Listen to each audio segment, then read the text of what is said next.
How did ConnecTen Internet do for us in Washington and Oregon? Just wanted to give you guys a quick update.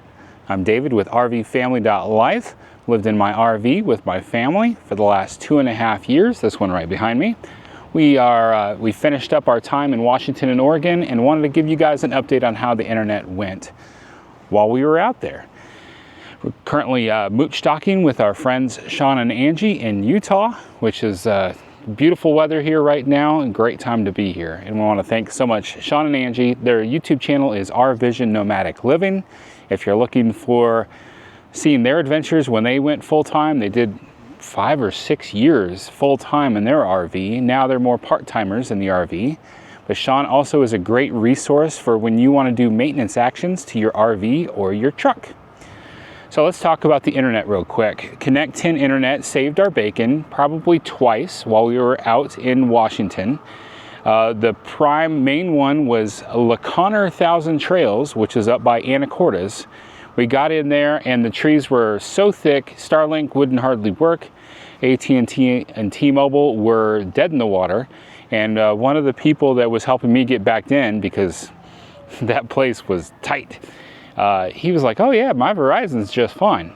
So once we got everything set up, I did have to go through the process of going to where Wi-Fi was available. And I did have the phone number for ConnecTen now. So I gave them a call and let them know. And it's still very bizarre to me that they're able to communicate with the modem, even though it's locked in on a different network.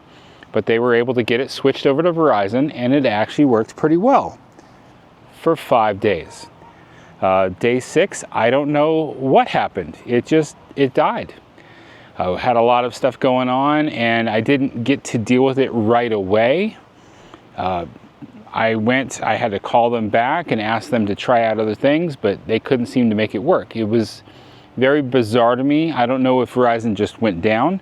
Unfortunately, the guy that told me Verizon was working well was gone, so I couldn't say if that was an outage on Verizon's part or if something else happened. And they changed over to T-Mobile or AT&T, which had enough signal for the modem to work, but not enough for me to work. At that point, I realized behind our site was a lot of like 8-foot tall, like blackberry and weeds and whatnot, and then an opening. And I wound up going back there and just clearing out weeds, putting my table out there, getting Starlink set up, and it gave me enough internet to be able to work for about a week.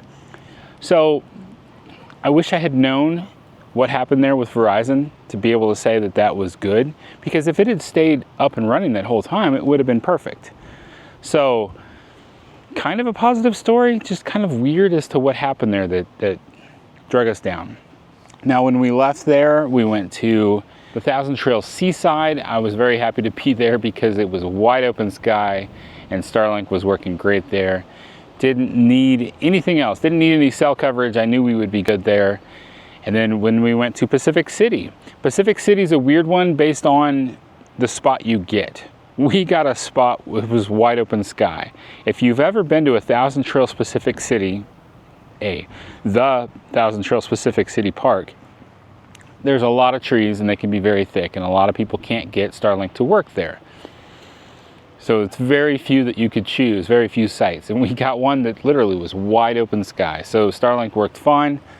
And I believe it was when we got back to 1000 Trails Long Beach, which is back in Washington. It's near Astoria. And Starlink was struggling a little bit. AT&T with our ConnecTen got us working again. And that worked well for most of the time until about 2 days before we were going to leave. And I haven't tracked down what this cause was. If you're in IT at all, you'll know what domain name system is, domain name resolution, DNS. That's out there, in computers speak in numbers, we speak in words, and it's something that translates between them. And everything was working fine, but the last couple of days, whenever I would use the ConnecTen, going through AT&T, for some weird reason, it could not resolve my company's VPN. That was so bizarre. So once again, I had to do something. So I was Starlink up, and it was not the best connection, but it was functional and it was working. and Starlink could resolve the name of my company's VPN and I could work again. So there's another little iffy, like, what happened over here with ConnecTen?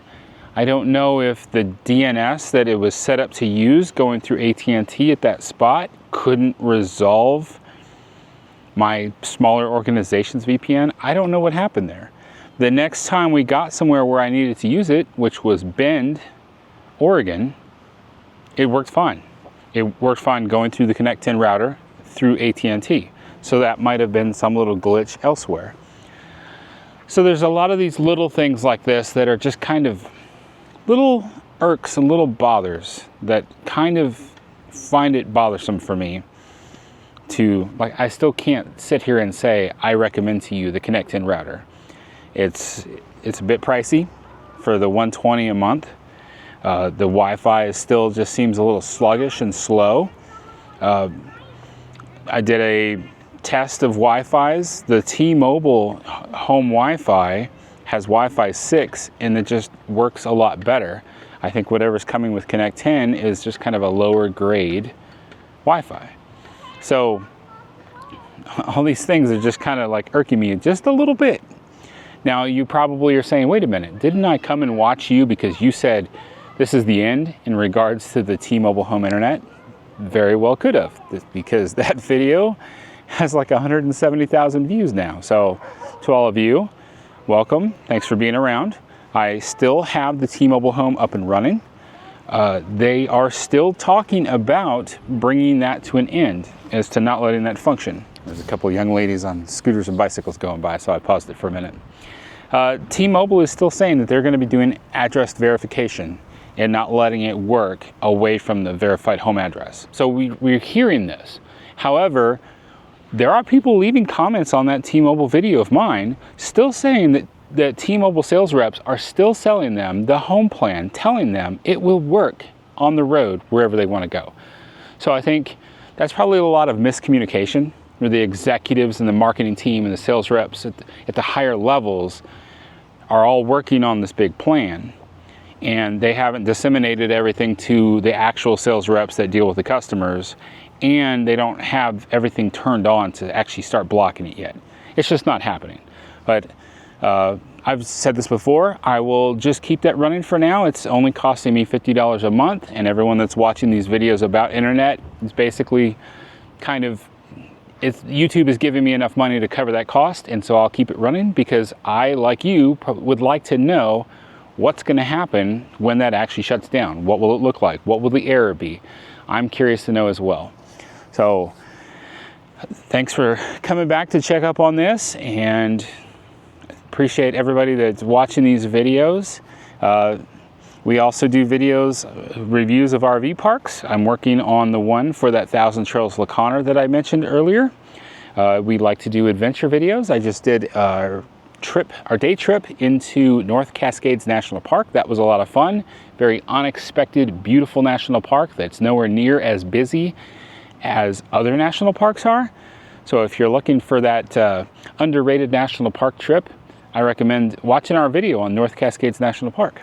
But I appreciate everybody coming back to hear what I've got to say about internet, and I will continue to provide you guys feedback and updates as time goes on. But that's it for now. Thanks again for watching. Remember that life happens. Even a lost connection to Verizon. Don't let that stop you from getting out there and traveling. Stay fresh, cheese bags.